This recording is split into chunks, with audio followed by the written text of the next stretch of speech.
Hey, Stephen, welcome. Hey, Michael, it's great to be here. Yeah, been looking forward to this conversation. So great to have you on.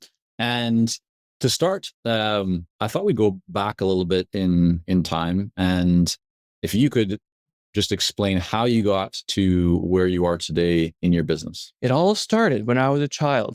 No, Long, long ago. long, long ago. One of the common themes actually is at a lot of key inflection points in my life, I haven't really known what to do next. I think some of my business journey actually began when I was going to community college trying to pay for it. I would mow lawns. And at one point, I thought I wanted to have a lawn mowing empire. And I'm really glad that that didn't pan out. I actually got better opportunities, but I learned so much through that.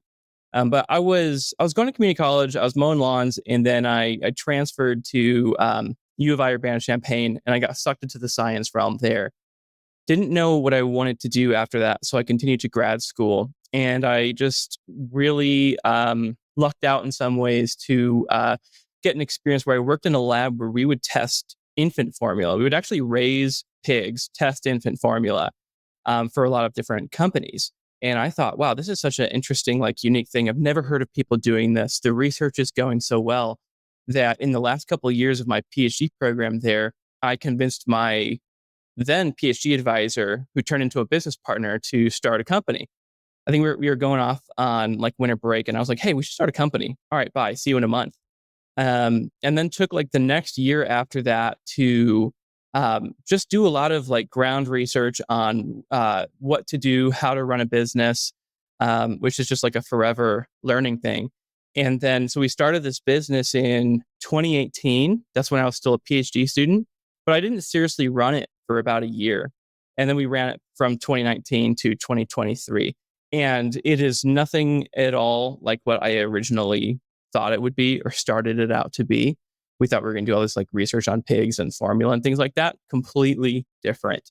But I've been running it as a consultancy for the past 5 to 6 years, where now what we do is we work with a lot of commodity groups. So think of when you go to the store and you buy like eggs, beef, avocados, whatever it is.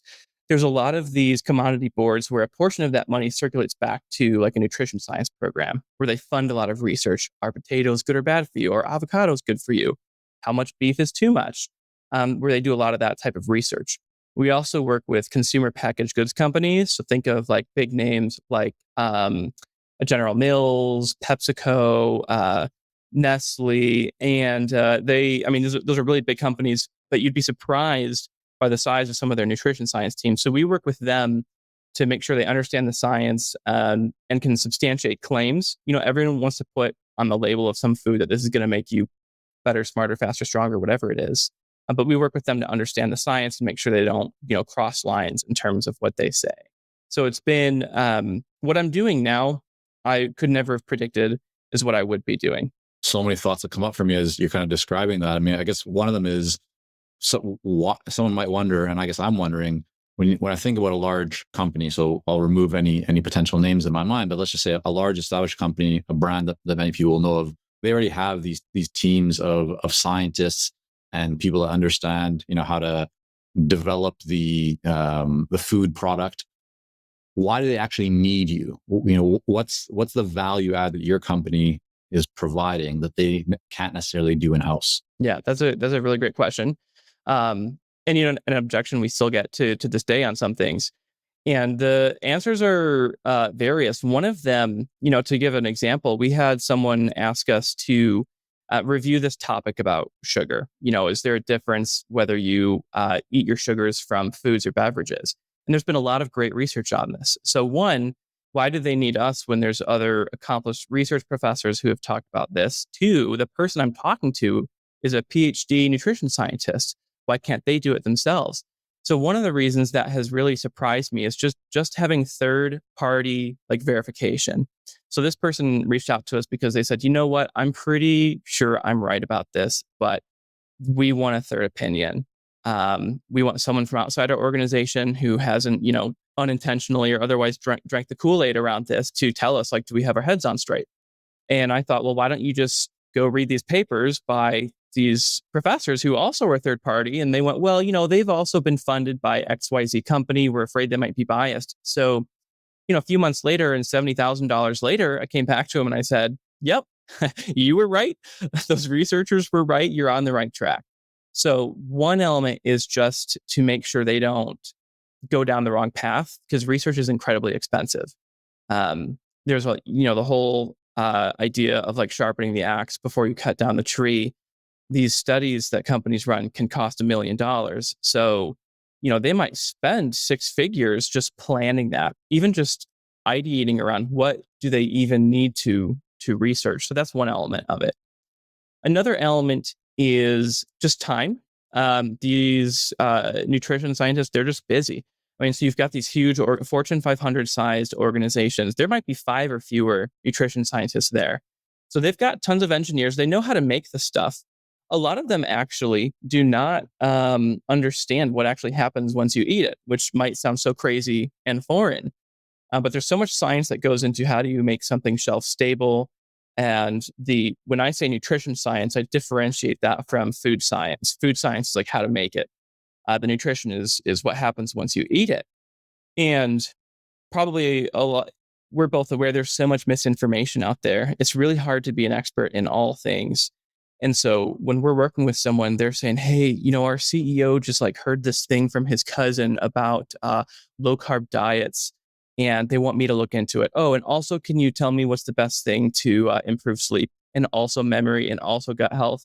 It's like they are expected to be these walking encyclopedias. And for them to get up to speed on some of these topics, to get to the point to, with some justification, tell their business unit, hey, maybe don't put that on the label or don't spend $1 million developing this thing. They might have to read 50 to 100, 200 scientific articles. I mean, they could just do just that nonstop for weeks and weeks, but they don't have that, So it's an element of time and risk aversion. There are consultants out there landing dream clients, charging premium fees, and building the kind of business and life that you want. And here's the thing, they're not smarter or more talented than you. They've just got the right strategy.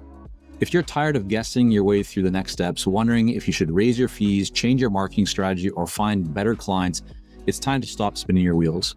At Consulting Success, we've helped thousands of consultants just like you cut through the noise, get crystal clear on their goals, and build businesses that thrive.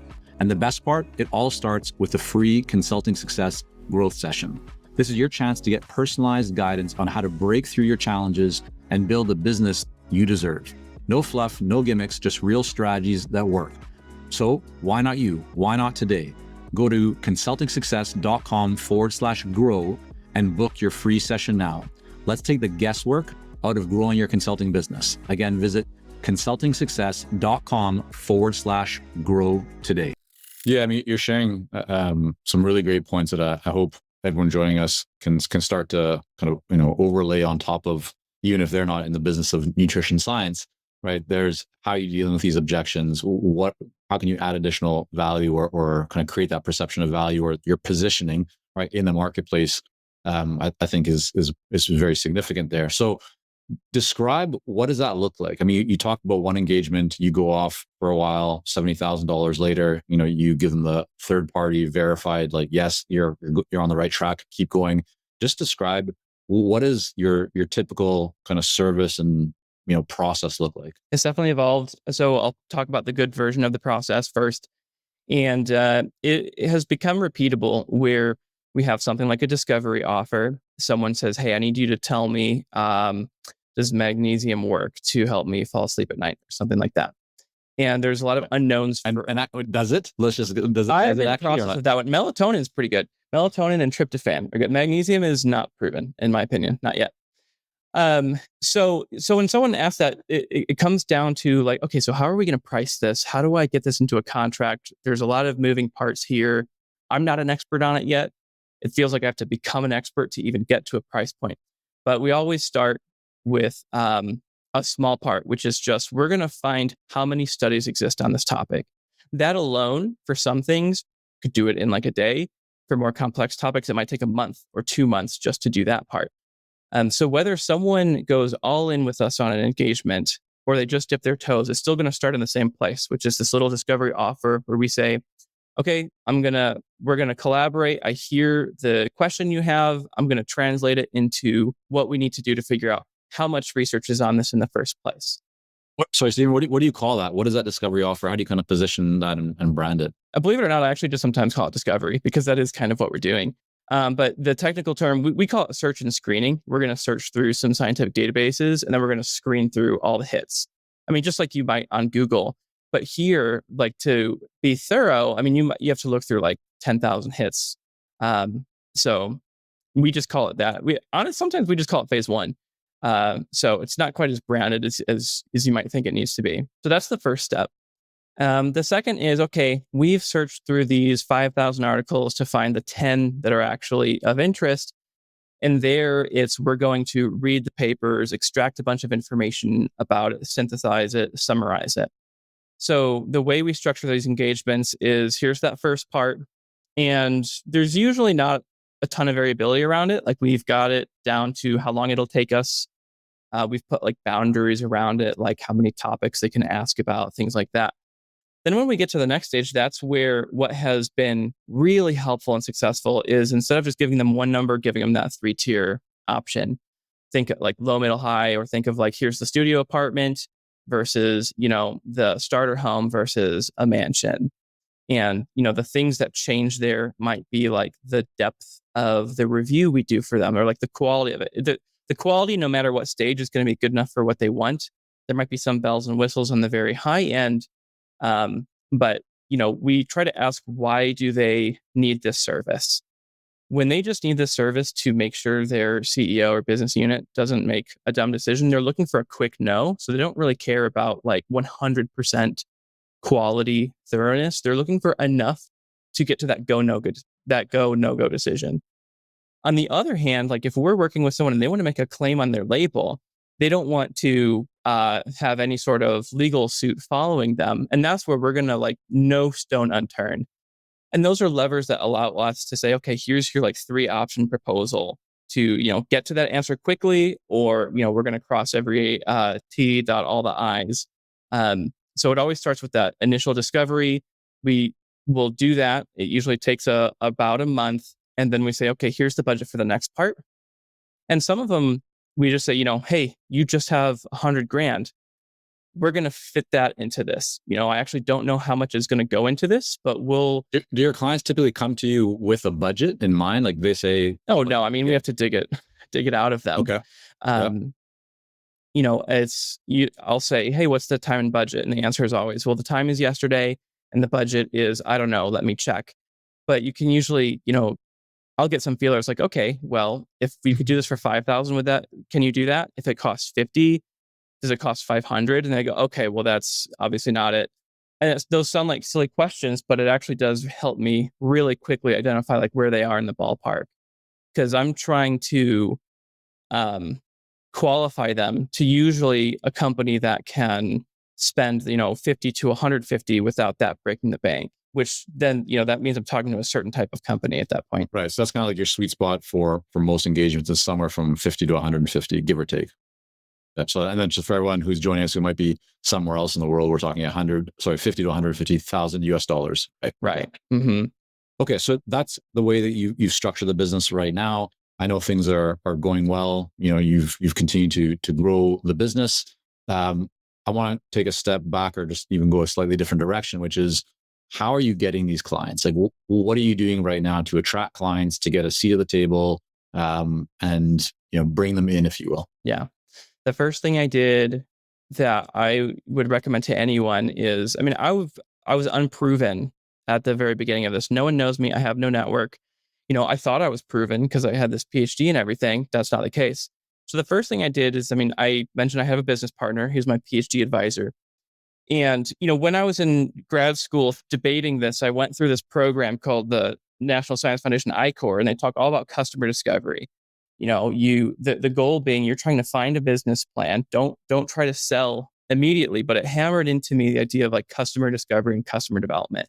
So for the first year, my business partner is bringing in things that like actually close in terms of like deals and sales. So I'm getting referrals from the business partner. But while I'm doing that, and how's he getting? Is it because he was a professor? They're coming to him saying, "Hey, can you provide us this service?" And he's saying, "That's not really a thing that I should be doing in my academic position, but I have this company and my business partner, so he'll refer them to me." So a lot of people came to him, and he said, "Actually, try working with Steven instead." So there would be no business if I didn't have that, if he wasn't referring them and we weren't partnered there. So I'm completely reliant on leads coming in from him. And then what I'm trying to do is as much customer discovery as possible. So I would say, "Hey, can you make me a list of 30 people who you just think I should talk to?" They could be total dead ends, but they have, titles that seem like they're relevant in the right positions. And I would go on, schedule as many meetings as possible, kind of meet and greets. I'm not even really selling at that point. I'm just saying, like, who are you? What do you do? What are your problems? What's your day to day life like? And just that was helping vet and validate, like, what are the type of people we should be talking to. The next most important thing was just, I know everyone says this, but it really is true. Like, just literally getting in front of your customers. I remember going to a conference once and I felt like such a fraud because I had $80 in the bank account. And I'm like, "Oh, I'm the CEO of this startup." And I was like, this is just kind of make it or break it. Like, if I don't get a deal out of this, I'm kind of done. Because the sales cycle is really long. And I just so happened to sit at a table with someone who had worked on a similar project. So we chatted about that, and that turned into a deal 3 to 6 months later. There was a speed networking event, and I told someone, "Hey, I do XYZ," and they said, "I need that." And it was kind of amazing because they just gave me their business card, and it turned into a deal immediately, and that like changed my brain chemistry because I had so many prospects that I thought, like, the right title, the right person, we have the right background, I have the skills, and they would go, "Yeah, we're just kind of nervous about outsourcing. We don't want to do that." And I was like, wow, I just exhausted my network incredibly fast. So I had to start looking a little bit broader. And I went to that one conference with $80, and over the course of 3 to 6 months, I got three, well-paying leads out of that. And that was kind of like a lifeline that got me there. The other part was to join a trade association. So there's a conference organization, American Society for Nutrition, and I joined one of their subgroups that was about companies. By joined, I mean I had to pay for the membership, right? I had to pay like $8,000 to be a part of this. There were like 4 Zoom calls a year. The only value out of it was I could see the emails on the calendar invites. I was like so thankful because you get calendar invites, you can't see who was there, and for whatever reason, they allow everyone to see who's joining the meeting. So you accept it, and the thing goes to your trash. I just pulled it up. I was like, "Oh my god, I have like 30 emails, and everyone's an ideal client." And so what I did is I had a sequence of emails to send over the course of like 3 months to just set up meet and greets with every one of them. And I got like, of those 36, I had a 30% response rate. So I got to talk to 13, and like 3 to 4 of them became clients. And that was a huge inflection point, because then I was becoming less reliant on those referrals to come through my business partner. And I was starting to be able to actually generate business. And what about today, Stephen? Like, what would you say is working best for you today, or what are you doing to build that pipeline and to bring in clients? This is really bad. I've actually probably been the most lazy now than I've ever been on building that pipeline. It's been all inbound, which if I talked to myself even a year, 2 years ago, I would be so jealous of like, you don't have to schedule so many meetings over and over again. But one part of it is I have had clients where we did little projects before and they had a good experience and they've come back for big projects now. It took a year or 2 years for some of them. So, which is probably not encouraging for people to hear when they're starting out, like if they might have to wait that long, which might not reality for in some situations, but yeah. Yeah, for some situations. Um, but I've also one thing I've been doing a little bit more is, I had a venture capital guy told me once, if you want money, ask for advice. And if you want advice, ask for money. I don't know if it's true. But I had an experience on a project with one client, and I knew other people in the industry were having similar ones. So I just sent them an email. It wasn't even that flowery. I just, "Hey, we're working on this thing. what have you done to solve this, or does this even affect you? And someone just said, "Oh wow, we are looking at that. Why don't I connect you with this person?" And then that led to, another call. So most of my sales is very outbound, even though I just said I'm getting inbound requests now. But um, I've done, email newsletters and things. That's a weak spot for us. I got to work on that. But a lot of it's just been outbound, trying to have as many meaningful conversations as possible and talk of something of substance. I'm actually usually not trying to sell too hard on them. Right. Yeah, no, so yeah, not your style, which is a good thing in many ways. Um, I'm interested in the progression of how you've built your team. So I know you have some full-time people, you have some contractors. Can you just talk a little bit about what that looks like today, and then how did you get to that? Because I know you have this partner who has a professor or university position. You're getting leads from that. It's just you. At what stage do you start, building the team? Yeah. I got, I think, all the things wrong initially, to get to having some things correct now. I really built the team too prematurely initially, but right now it's myself, my wife, and one other full-time scientist. And we have some people that we contract things out to, but really the three of us kind of handle a lot of it. So three full-time equivalents. We've had up to five, probably up to 5 to 7 full-time equivalents total before. And so, when I first started out, it's just me. I have more time than I have money. So I didn't really need to build out a big team. I did realize, and I think this is common for some or many business owners, I was a really good starter, but not a good finisher. Like I could get clients on the line, but then I would just get bogged down by the amount of client delivery we have. Things would take me a long time, and I had a hard time just like finishing things. So I was much more interested in, like, let's just get another sale than finishing my actual obligation. So I knew I needed some team behind me to help on the fulfillment side of that. And everyone I ever hired, I would start out just as a contractor, just part time for that project. Um, there were times though where I converted a lot of them into salaried before I actually had the size of repeat business I really needed to. And then I also, I remember listening to one of your podcasts actually, and someone said, what one of the first key hires people need is not a marketer. It is not the chief salesperson. It's someone who can help them with the operations. I mean, I did the wrong thing. I was like, let me get people to help with the marketing before I even really knew what I wanted. So I built the team up a bigger too quickly, and then I downsized a bit to be where we are now as well. And I've just learned a lot about my tolerance and what I want to do for management. I've listened to your podcast for a long time. It's interesting hearing people who have 20 employees and those who have done that and said, actually, I just want it to be like me and a couple other key people. So right now I'm really writing that.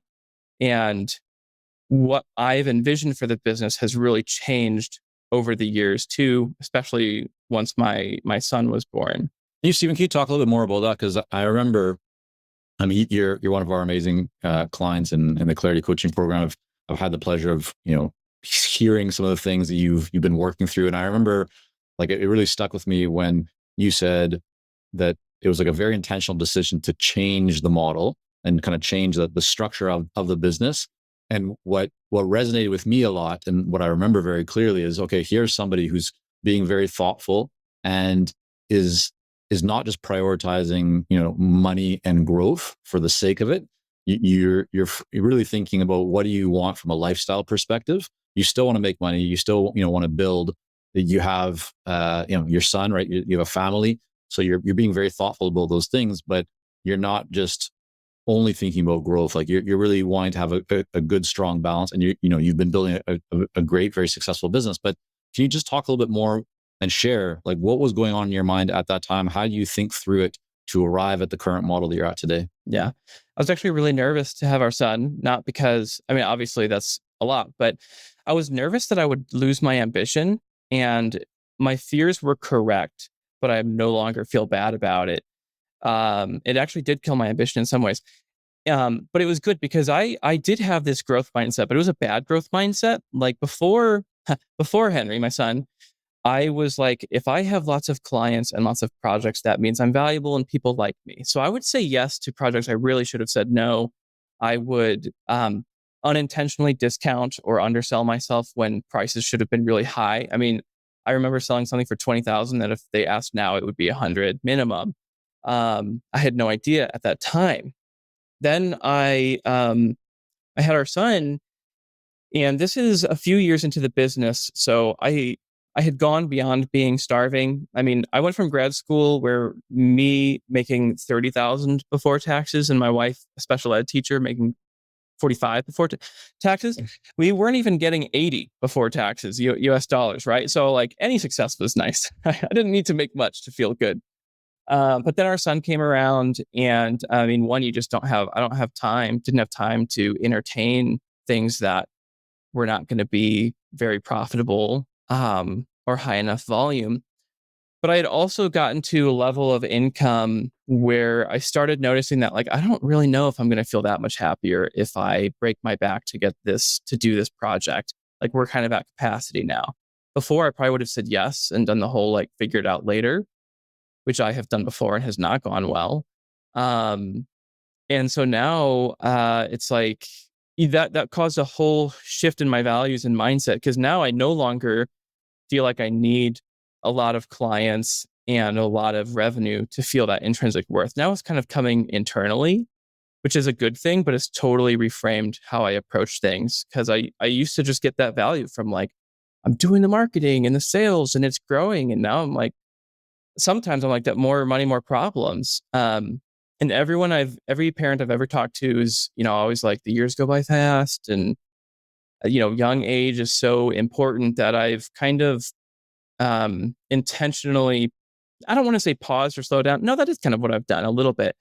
But I guess just be more serious about what type of people I want to work with, what type of projects I want to take, the price points, um, to make sure that I have enough time to spend with him when he's young. I think in terms of what you're saying, Stephen, like your choice of words, someone could look at it and go, "Oh, like you don't have ambition anymore," or maybe you're a bit, no, lazy is not the right word, but like there's you don't have the drive, right? That maybe you had, and you might feel that part of that is true. But what I recognize in terms of what you're saying is, I would probably use different words.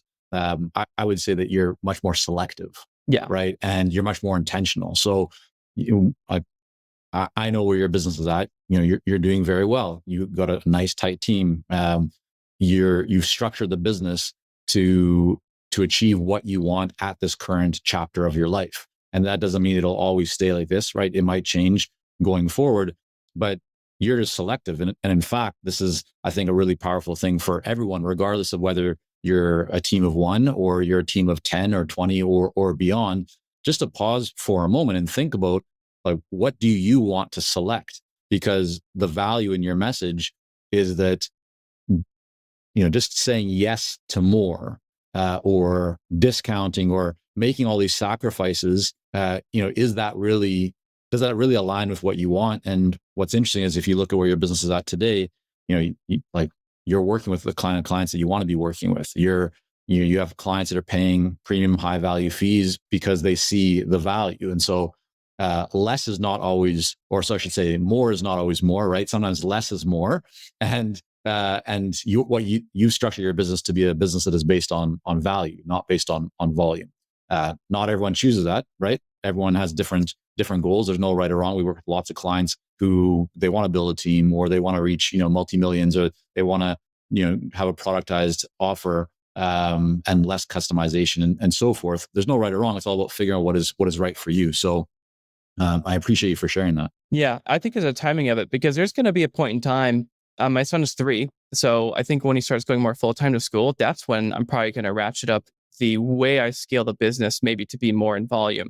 Because right now, when I think of scaling, it's very easy to get, yeah, more is more projects, more money, more top line. Right now, I'm thinking, let's scale this such that I'm buying back as much of my own time as possible, such that I'm having as few late nights, early mornings, and weekends. There was a time in this business early on where I was doing all 3 of those things. And now I don't get up early or stay up night or go on the weekends. I have, very well defined boundaries with clients. It's 8 to 4. I don't even look at email after that. I'm trying to scale it and really work on the process as much as possible, so that, one, I just have enough time to spend with family. I'm making the amount of money we want to make, and I'm doing it with people and on projects I want to be doing it on. that was also a big learning, where there were things we did that on paper were amazing. I just never really wanted to do it again because it was just mentally draining. So I'm like, I don't even know what the right word is, scaling inward. So I'm still trying to do all those things, but do it in a way that makes sense for my current life stage and where we're at. Yeah, it's strategic growth, right? Right. And how you define that will be different for different people. And I think that to me is the most important thing, is that when we think about growing our business or ourselves, it shouldn't be done based on the benchmark of what others are doing. It should be based on what is right for you, and being open to bigger possibilities, but also being open to the idea that just growing for the sake of growing may not actually be the right thing, even though a lot of society says it's all about, like that's how you measure success. That's not the only way to measure success. It's interesting because I was delivering a presentation just the other day, and we talked about. I was kind of sharing and getting a lot of response from people in the audience. This was online, so I could ask and see the Zoom chat, being filled up with responses. But I said, how many of you here are interested in just making more money, but having a worse off lifestyle? And it's like nobody. Well, how many here, right, are interested in making more money, but and having more freedom, having more flexibility, but essentially at the same time, what you're doing is you're creating a better lifestyle for yourself, right? And of course, everyone's like, yeah, that's what we want. So very often, people, unfortunately, when you get into business, it's not uncommon. What you experience, I've experienced at times. I think most people have, where we're just working so hard to grow, and we lose sight of what's really important. And then we start to figure out, well, okay, what really is important, and then we start to make these optimizations and adjustments so that we're back on track. And I think that's what you've done very well now. I am trying to get rid of this in myself, but a lot of us really attach our value to how hard we've worked. And that gets into our pricing models too. And you've talked a lot about, pricing by value, certainly not by hours. And I'll have times where I look at what we're doing and I find a way to do it better. And it's saved, I don't know, 80% of the time. Paradoxically, I'm like, I feel like I'm not working as hard. I feel like, and if I feel like I'm not working as hard, I'm like, well, should I discount the price? And I have to like remind myself, like, no, you just found a way to do this faster and better for cheaper. And if you're getting it to your client faster, that's more value, right? So maybe the price actually increases on some of these things.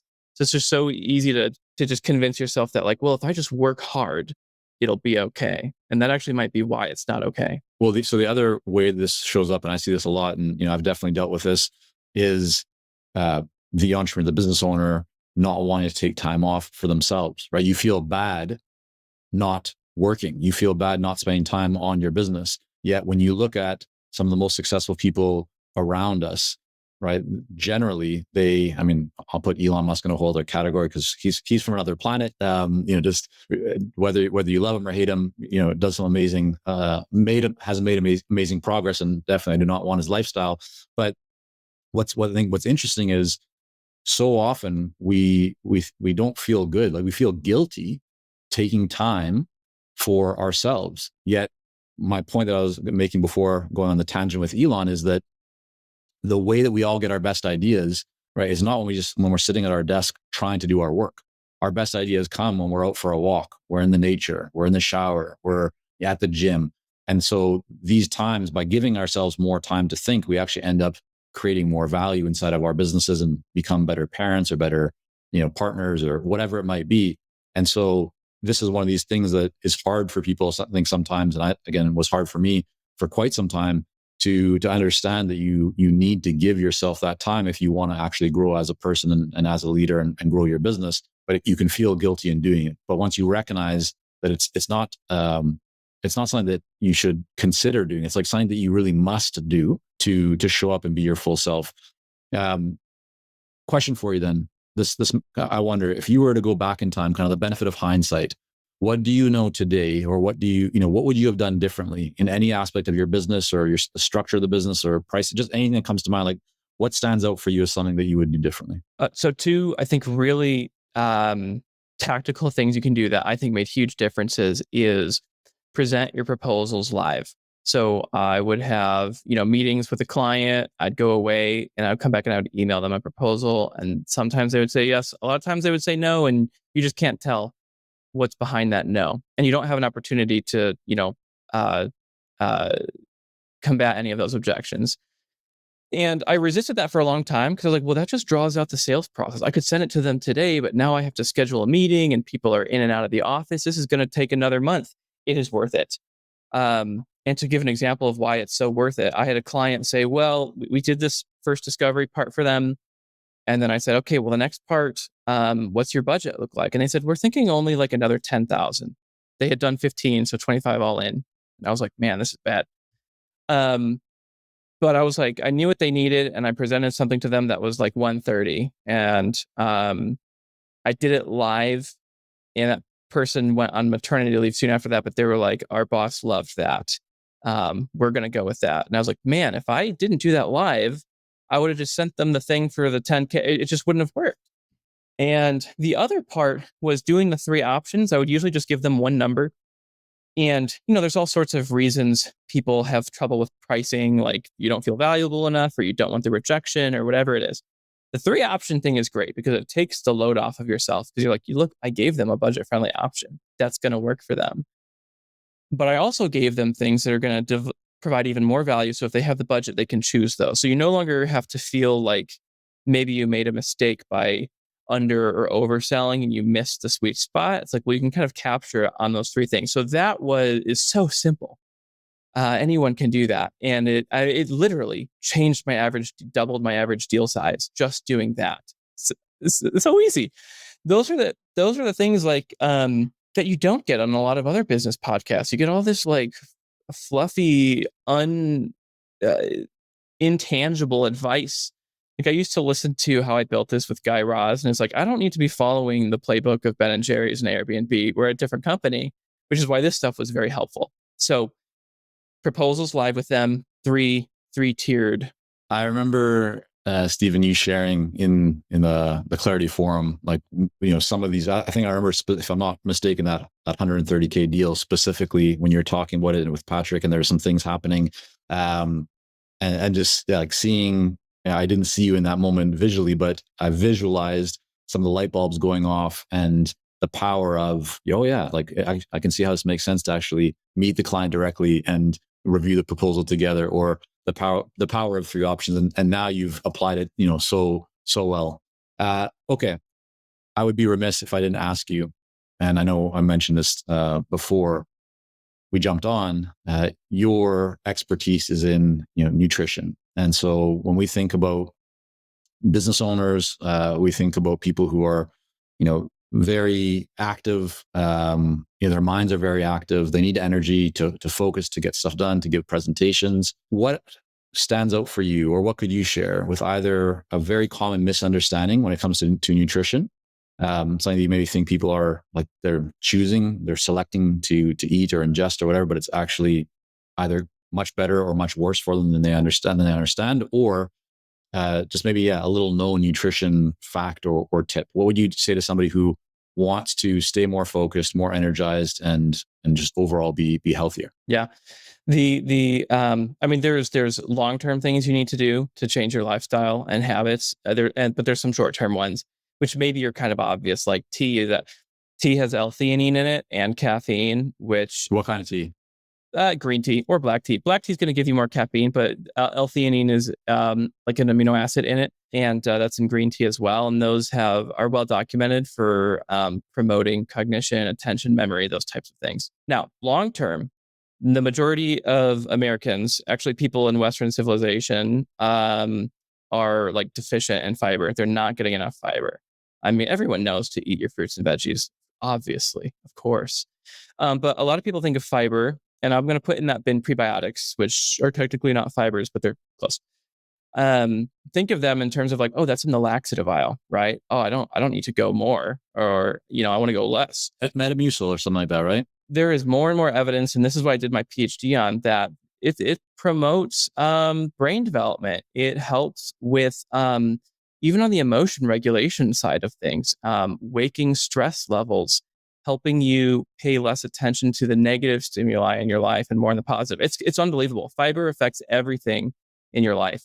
And that's more of a long term. You're not going to feel these. And what would be the source of that? Like, is that just people going out and having, more vegetables, or like, if somebody says, hey, I don't really necessarily like the idea or of having to take like, to hunt for fiber. What's the one thing that I should eat or ingest that would give me more fiber? Yeah. I mean, if you are like not going to change any of your cooking habits, like just go for a fiber gummy.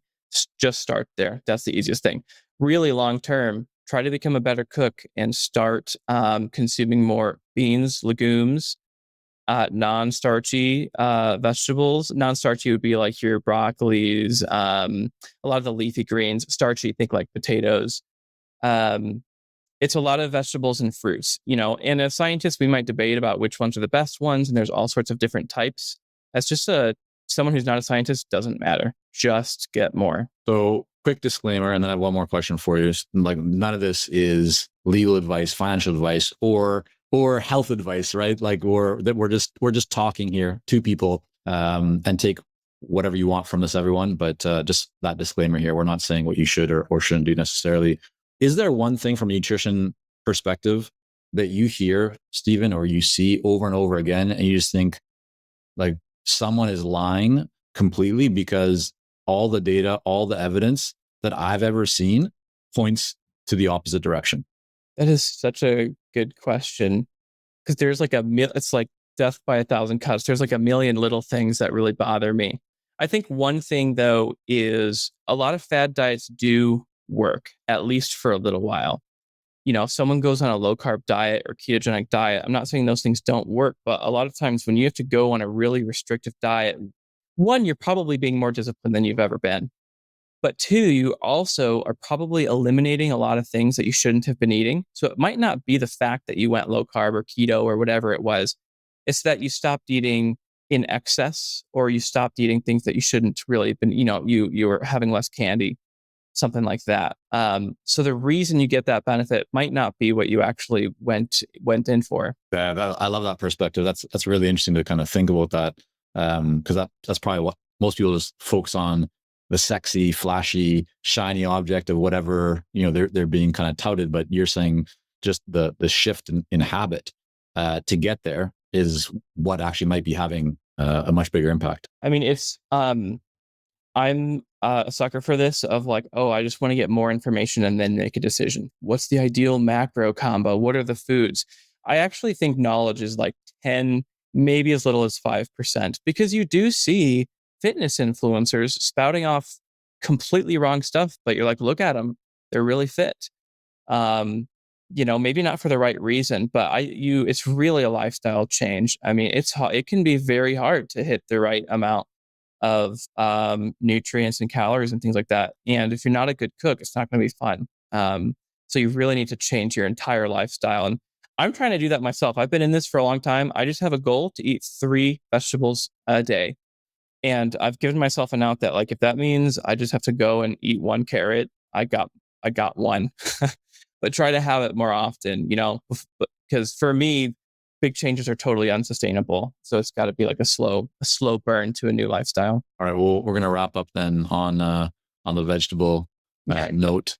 So, Stephen, where should people go if they want to connect with you or learn more? What's the best place? Yeah. Our website, traversescience.com, is a good place. And that's got a lot of examples of our work, and you can contact us through there, but you can also just reach out. I mean, if you search me, Stephen Fleming, Traverse Science on LinkedIn, happy to connect there as well. There you go. Stephen, again, thanks so much for coming on. Excellent. Thanks for having me.